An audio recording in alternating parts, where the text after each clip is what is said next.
of you listening to the show have thought about writing your memoirs, putting it together, telling the stories, the adventures, the ups and downs, what, your life has been like, and leaving that for your family, and then even beyond your family.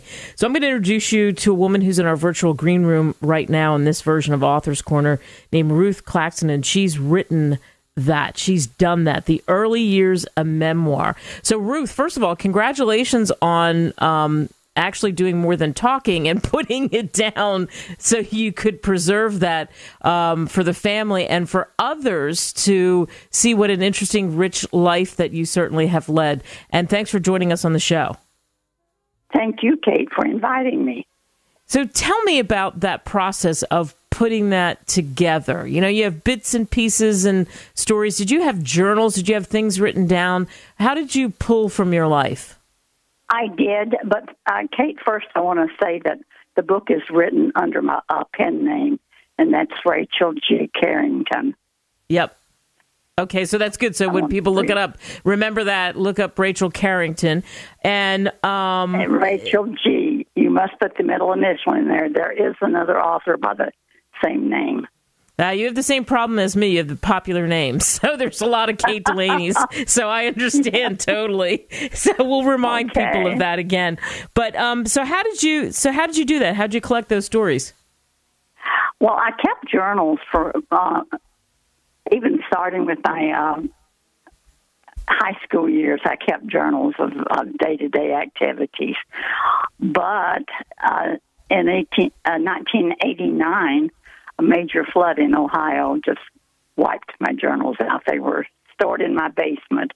My house was flooded, and I had to throw them away. I couldn't even get the pages apart to read them once they dried. So anyway, I had to work from memory, but I was really surprised at how just one memory would key another one so fast that I kept two screens on my computer going, one for notes and one for the manuscript as I was writing it. So, it was a pleasure to bring all that memory back. It's something that I needed to do years before I did it. I love that you said that it was a pleasure to do that. Give us one of your memories, one of your fondest memories. Well, I guess my fondest memory was meeting the man who became my husband, and I met him as he returned from World War II. He was in the Navy. I met him, and he'd come home to a family, a marriage that didn't work, that had fallen apart while he was away. And I met him, and during that time, a divorced man was a no-no as far as my parents and most older people felt. But somehow I knew from the very beginning that he was the man for me, and 62 years of marriage proved it. Yeah, wow, 62 years of marriage. And when you started off, and you talked to me off the air, and you said, we start off poor. The Great Depression, and what was that like? A lot of struggles. But in that struggles, right, developed that relationship, right? Yes. But because you have before that. My book starts a little earlier than that. It starts when I'm in high school, and I did so want to be a teacher. But the fact that I was born in the Depression years, there was poverty rampant.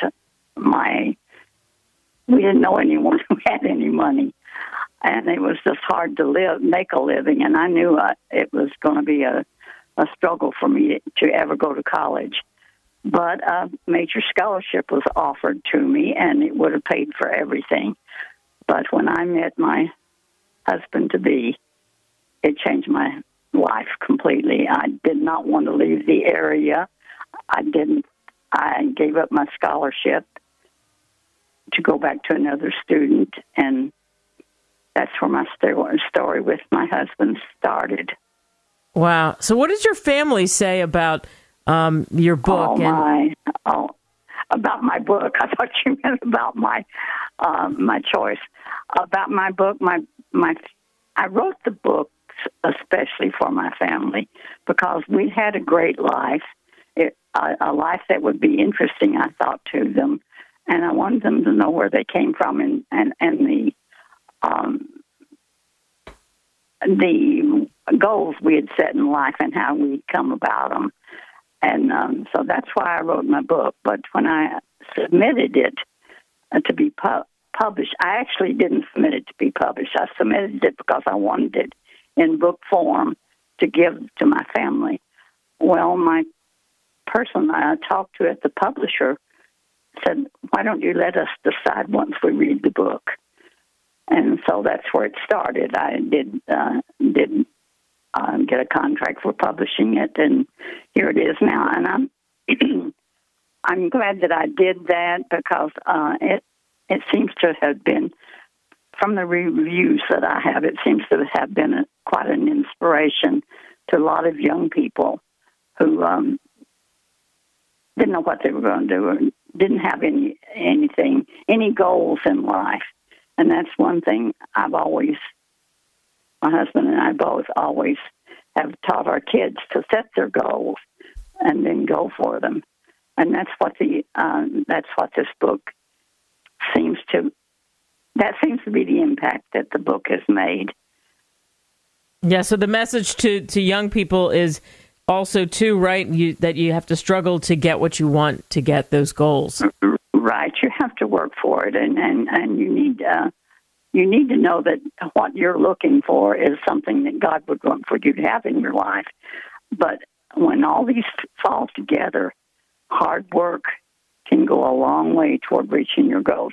You don't want to set them too high. You've got to be realistic, but yet high enough that you'd have to work to get there.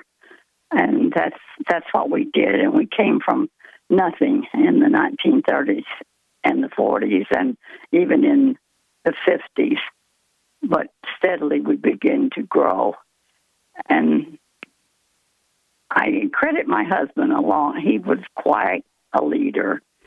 I called him a dreamer. He would dream about things he wanted to do, but they became a reality. He worked to make them a reality. So we had just a very interesting life. And you and I talked about that interesting life, and I want to remind everyone, Ruth's book is called The Early Years, a Memoir. Rachel G. Carrington is the name that she writes under, so it's very easy to find her on Amazon. There's a beautiful cover on the front, and she talks about, the journeys. What's the coolest place that you and your husband ever traveled to? That would be hard to say because we traveled a lot, and this book being one of a sequel, I'll be telling about it in my second book that is in the process of being written now. But I was a travel consultant, became a travel coordinator, and went on trips with my groups. So we traveled a lot. We did mostly United States, but we did go to Spain, Portugal, France, overseas. And I imagine the trip to Spain was my most interesting trip, I would say. That was not in the United States.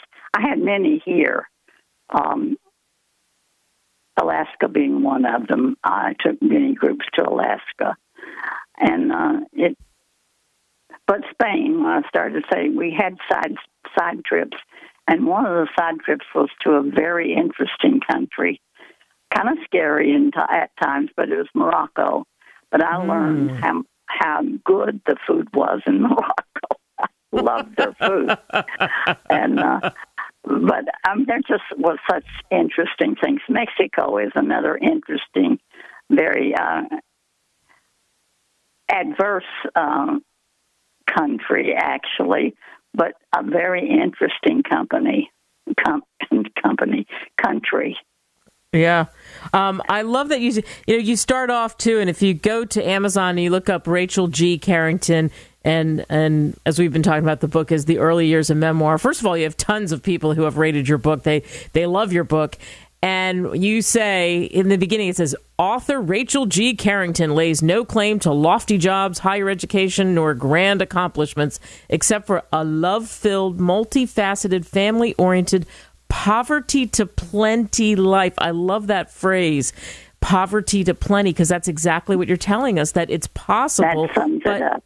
Yeah, that it might take a long time, but you can get there.